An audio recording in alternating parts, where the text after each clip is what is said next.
유배지에서 무려 18년이라는 세월을 보내야 했던 조선 실학의 집대성자 정약용.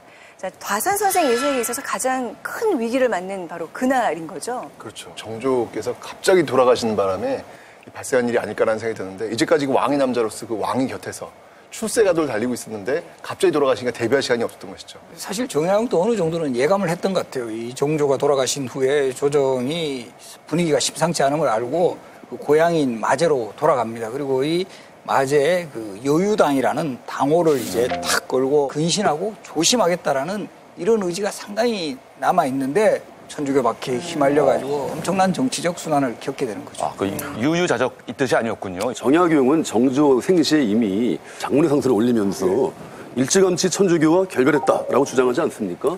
어쩌다가 국청에 서게 된 겁니까?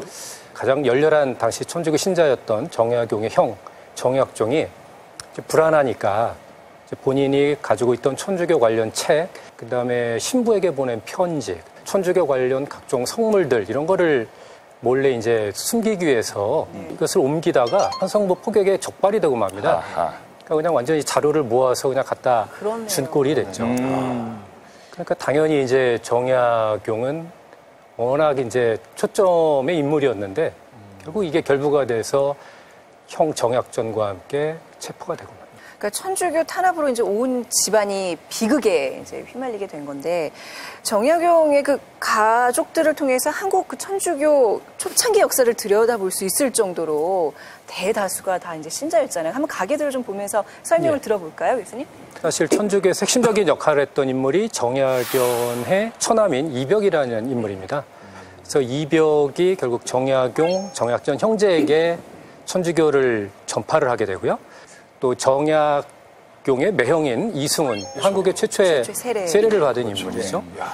그리고 또 황사영이라는 인물, 정약현의 사위입니다. 보다시피 이제 반대파의 시각으로 보면은 그야말로 완전히 천주교쟁이 집안인 거죠. 그러네요.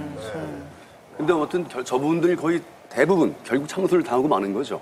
네, 그렇습니다. 그런데 저 안에서 지금 정약용과 정약전만 좀 살아남잖아요. 정약종이 가지고 있던 서류들이 발견이 되니까 아마 당시에 있던 사람들은 이제 정약용은 다 죽었다라고 아마 생각을 했을 것 같아요.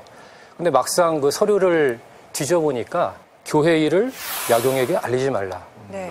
약전과 약용이 함께 천주교를 믿지 않는 것은 내 죄다 하고 정약종이 바로 이제 그러니까 두 형제는 믿지 않았다는 또 결정적인 증거가 되고. 그러면 무죄로 석방을 해야 되는 거 아닌가요? 왜 그렇죠. 유배를 하는 거는 또 뭐예요? 그러니까 이때는 정약용 같은 인물은 정치인으로서도 정조 때 크게 활약을 했고 상당히 이제 학문적으로도 명망이 있으니까 표적으로 삼은 거죠. 네. 그래서 결과적으로 천주교를 믿었다라는 식으로 또 뭐 짜맞추기식 수사를 하면은 또 그렇게 걸려 들어가는 거죠. 그래서 정약용은 경상도 장기원으로, 정약전은 신지도로 유배를 가는데요.